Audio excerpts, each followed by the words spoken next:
청취자분께서 보내주신 매튜 헨리의 신명기 주석을 바탕으로 오늘은 이스라엘 백성이 약속의 땅을 바로 눈앞에 둔 그 결정적인 순간으로 함께 들어가 보려고 해요. 네. 40년간의 광야 생활, 그 기나긴 여정의 끝에서 모세가 백성에게 남기는 마지막 당부에는 과연 어떤 무게가 실려 있었을까요?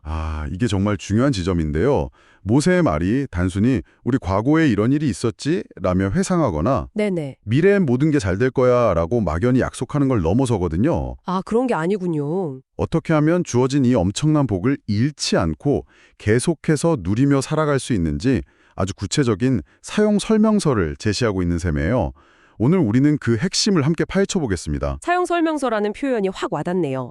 자, 그럼 첫 번째 부분부터 자세히 들여다볼까요? 네. 모세의 권면이 내 하나님 여호와를 사랑하여 그가 주신 책무를 지키라 는 말로 시작되는데요. 주석에서는 이 사랑과 순종의 관계를 아주 중요하게 다루고 있더라고요. 맞아요. 의무감이나 두려움이 아니라 사랑에서 우러나온 순종만이 진짜라는 거죠. 그리고 여기서 정말 흥미로운 점은 이 모든 권면이 그냥 추상적인 교리가 아니라는 거예요. 그런가요? 이스라엘 백성이 자기들 눈으로 직접 목격한 역사적 사실에 단단히 뿌리내리고 있어요. 모세는 지금 광야에서 태어난 다음 세대에게 말하는 게 아니에요. 그 현장을 직접 본 사람들한테. 그렇죠. 이집트에서 나온 구원을 생생히 기억하는 세대, 즉 장로들에게 뜬 소문으로 들은 이야기가 아니라 바로 당신들의 눈으로 본 그 사건들을 기억하시오 라고 직접적으로 말하고 있는 거죠. 정말 생생한 지역들이죠. 주석에 언급된 구체적인 사례들을 보면 기억이 되살아나는 것 같아요. 네. 첫째로 당시 최강대국이었던 이집트와 그들의 신처럼 군림하던 바로 왕에게 내려진 심판. 그렇죠. 거대한 제국이 어떻게 무너지는지를 바로 눈앞에서 봤잖아요. 그리고 둘째는 홍해에서 이집트 군대가 완전히 수장된 사건이고요. 다시는 노예가 되지 않도록 하나님이 어떻게 보호하셨는지 보여주는 정말 잊을 수 없는 증거죠. 그리고 세 번째 사례가 아주 중요한 지점인데요. 네. 바로 내부의 반역자들이었던 다단과 아비람에 대한 심판이에요. 그 땅이 갈라져서. 네, 맞아요. 이들은 광야에서 모세의 리더십에 정면으로 도전했던 인물들이죠. 외부의 적만큼이나 내부의 분열이 얼마나 위험한지를 보여주는 사건이었습니다. 그 사건을 보통 하나님의 무서운 징계로만 생각하기 쉬운데 주석은 이걸 공동체를 지키기 위한 자비로운 외과 수술처럼 해석하는 게 정말 흥미로웠어요. 정확해요. 주석은 이 사건을 이스라엘에 대한 자비라고 표현해요. 자비라. 외부의 적으로부터 지켜주신 것만큼이나 내란의 위기에서 공동체를 구원한 것도 큰 은혜였다는 관점이죠. 이건 하나님의 징계가 때로는 공동체 전체를 보존하고 지키려는 더 큰 목적을 가질 수 있다는 아주 깊은 통찰을 줘요. 적을 물리치는 것보다 내부의 암을 제거하는 게 더 큰 은혜일 수 있다는 시각이 아주 신선하게 다가오네요. 그렇죠. 자, 이렇게 과거의 실패와 성공에서 강력한 교훈을 얻었다면 이걸 바탕으로 이스라엘 백성이 마주할 미래는 어떻게 그려지고 있었을까요? 주석에서 가나안 땅을 이집트와 비교하는 부분이 특히 인상적이었습니다. 네, 여기가 정말 이 장의 하이라이트 중 하나죠. 모세는 가나안이 이집트와는 근본적으로 다른 땅이라고 선언해요. 어떻게 다른가요? 주석은 이 둘의 차이점을 명확히 대비시키는데요. 이집트는 나일강의 규칙적인 범람에 의존하는 땅이에요. 그렇죠. 문명의 저출이었으니까요. 물론 비옥하지만 그 물을 밭 구석구석까지 대기 위해서는 엄청난 인간의 노력이 필요했죠. 성경 표현대로라면 발로 물대기를 채소밭의 댐과 같이 해야 하는 수고로움이 있었어요. 잠시만요. 그러니까 이건 단순히 농사법의 차이가 아니네요. 바로 그겁니다. 내가 통제할 수 있는 부를 상징하는 이집트식 삶에서 내가 통제할 수 없는 은혜에 전적으로 의존해야 하는 가나안식 삶으로의 완전한 패러다임 전환을 요구하는 거군요. 맞아요. 솔직히 현대인의 관점에서 보면 굉장히 비효율적이고 불안한 시스템 아닌가요? 그렇죠. 바로 그 지점이에요. 이집트에서는 내 노력의 결과를 눈으로 바로 볼 수 있으니 우리 손의 능력으로 이 부를 얻었다고 생각하기가 너무 쉬워요. 네, 그럴 수 있죠. 하지만 가나안은 하늘에서 내리는 비를 흡수하는 땅이에요. 요단강 외에는 큰 강도 없고요. 인간의 노동력 대신 하나님의 때에 맞는 비, 즉 이른 비와 늦은 비에 절대적으로 의존해야만 하는 구조죠. 하나님의 공급이 없으면 생존 자체가 불가능한 땅이다. 네, 일부러 인간의 통제가 안 먹히도록 설계된 곳이라는 말씀이신 거죠. 와, 일부러 그렇게 설계되었다니 삶의 방식 자체가 완전히 달라져야 했겠네요. 그렇죠. 자기 힘을 믿고 살던 삶에서 하나님의 돌보심을 전적으로 신뢰하는 삶으로의 전환을 요구하는 땅인 셈이군요. 주석에서 이 땅을 묘사한 신명기 11장 12절 말씀이 그래서 더 마음에 와닿는 것 같아요. 어떤 말씀이죠? 네, 하나님 여호와께서 돌보아 주시는 땅이라 연초부터 연말까지 내 하나님 여호와의 눈이 항상 그 위에 있느니라. 하나님의 특별한 관심이 늘 머무는 곳이라는 의미가 새롭게 느껴져요. 바로 그 의존성이 축복과 저주의 갈림길이 되는 거예요. 아, 순종할 때 하나님은 약속하세요. 적당한 때에 이른 비와 늦은 비를 내려서 곡식과 포도주, 기름을 풍성하게 하실 것이고 들에는 가축을 위한 풀이 자라게 해서 모두가 배부르게 될 거라고요. 그들의 삶 자체가 하나님의 신실하심을 증명하는 증거가 되겠네요. 네, 그렇죠. 하지만 반대의 경우, 즉 마음이 미혹되어서 다른 신들을 섬기게 되면 그 결과도 아주 명확하게 경고하고 있죠. 네, 하나님의 진노가 임하고 하늘이 비를 그쳐 땅이 소산을 내지 않을 것이다. 결국 그 아름다운 땅에서 속히 멸망하게 될 것이다. 이건 뭐 땅이 아무리 좋아도 그 땅의 주인을 잊는 순간 모든 것을 잃게 된다는 아주 강력한 메시지네요. 그래서 스스로 삼가라는 경고가 나오는 거예요. 스스로 삼가라. 주의를 기울이지 않으면 너무나 쉽게 속아 넘어갈 수 있는 유혹이니 정신 똑바로 차려라 라는 거죠. 풍요로워질수록 내 힘으로 됐다고 착각하기 쉽고 다른 민족들의 화려한 우상들이 더 매력적으로 보일 수 있으니까요. 솔직히 듣다 보면 좀 막막하게 느껴져요.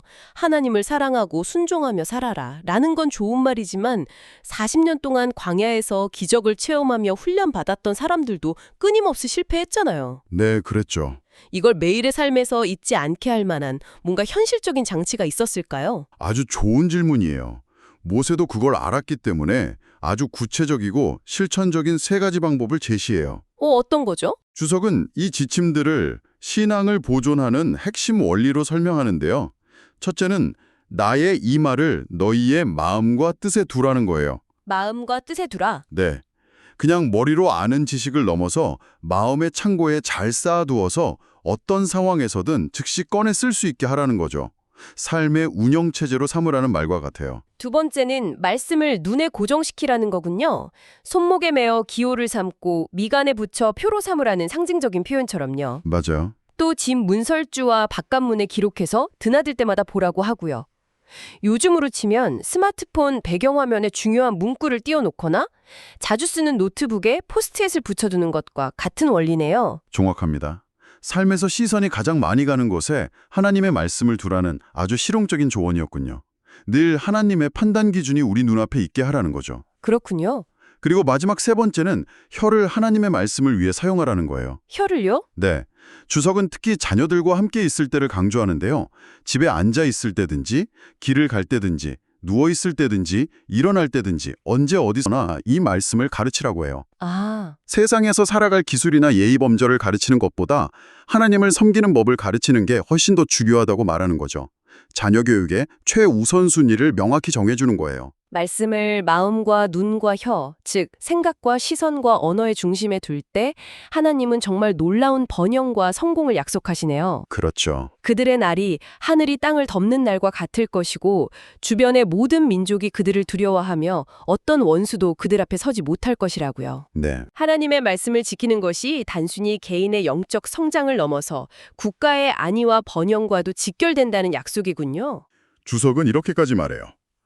신앙 외에는 그 어떤 것도 한 국가를 그토록 영광스럽고 영토가 넓고 이웃에게 존귀하게 만들며 원수들에게 두려움을 주는 것은 없다고요. 와. 하나님이 함께 하시면 누가 그들을 대적하겠느냐는 거죠. 자, 그럼 이 모든 내용이 의미하는 바는 무엇일까요? 과거의 은혜를 기억하고 미래의 땅의 특성을 이해하고 말씀을 삶에 새기는 법까지 배웠어요. 이제 모세가 강론의 마지막에 이르러 이 모든 것을 단 두 단어로 요약하는 것 같아요. 네. 내가 오늘 복과 저주를 너희 앞에 두나니. 이건 단순한 선언이나 협박이 아니에요. 아, 그런 게 아닌가요? 선택의 기회를 주는 거죠. 순종하면 복을 받을 것이고 신명기 11장 28절 말씀처럼 불순종하면 저주를 받을 것이라는 명확한 결과를 제시하는 거예요. 희망과 공포라는 이 두 가지 강력한 동기를 통해 그들의 영혼을 움직이려는 거죠. 모호한 길이 아니라 결과가 분명한 두 갈래길을 눈앞에 똑똑히 보여주는 거군요. 맞습니다. 그리고 이 선택을 그냥 마음으로만 결단하고 끝내는 게 아니라 아주 시각적이고 의식적인 행동으로 각인시키라고 명령하죠. 그렇죠. 바로 가나안 땅에 들어가자마자 그리심산과 에발산에서 복과 저주를 선포하는 의식을 거행하라는 거예요. 왜 이렇게까지 극적인 공적 의식을 치르게 했을까요? 그 의식의 장소와 시점이 정말 중요하기 때문이에요. 아, 장소와 시점이요? 먼저 장소를 보면 주석에 따르면 그곳은 아브라함이 가나안 땅에서 처음 하나님께 제단을 쌓고 언약을 받았던 모래 상수리 나무 근처예요. 와, 정말 의미심장한 장소네요. 그렇죠. 이건 이스라엘 백성에게 너희가 지금 서 있는 이 땅이 바로 하나님께서 너희 조상 아브라함에게 약속하셨던 바로 그 땅이다 라는 사실을 온몸으로 체험하게 하는 장치인 거죠. 언약의 성취 위에 서 있음을 기억하게 하는 거군요. 네. 그렇다면 시점은 왜 중요할까요? 글쎄요. 땅을 완전히 정복하기도 전에 가나안에 들어오자마자 이 의식을 행하라고 명령했기 때문이에요. 아, 아직 전쟁 중인데 말이죠. 네. 이건 정말 대단한 믿음의 행위를 요구하는 거죠. 아직 싸워야 할 적들이 많이 남았는데도 불구하고 하나님은 이미 이 땅을 너희에게 주셨으니 너희는 이 땅의 주인으로서 복과 저주를 선포하라는 거예요. 그 말씀은 마치 혁명전쟁이 끝나기도 전에 독립선언문을 낭독하는 것과 비슷한 느낌이네요. 오, 아주 좋은 비유네요. 아직 현실은 전쟁 중이지만 우리는 이미 승리했고 이 나라의 주인이라는 정체성을 먼저 선포하는 거잖아요. 맞아요. 앞으로 있을 전복전쟁에 대한 두려움 속에서도 그들이 반드시 그 땅의 주인을 줄 것이라는 하나님의 약속에 대한 믿음을 심어주는 역할을 하는 거죠. 정말 강력한 메시지네요.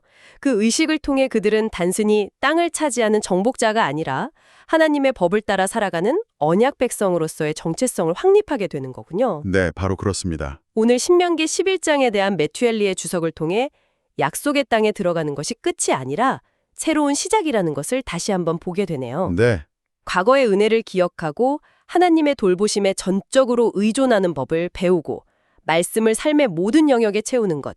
이것이 바로 약속 안에서 살아가는 비결이었군요. 마지막으로 청취자분께 이런 생각할 거리를 남겨드리고 싶어요. 네? 모세는 이스라엘 백성 앞에 그리심산과 에발산이라는 복과 저주가 놓인 물리적인 장소를 제시했잖아요. 오늘요 우리 앞에는 어떤 형태의 그리심산과 에발산이 놓여 있을까요? 삶의 어떤 선택 앞에서 우리는 복과 저주, 순종과 불순종의 갈림길에 서게 되는지 한번 성찰해 보시면 좋겠습니다.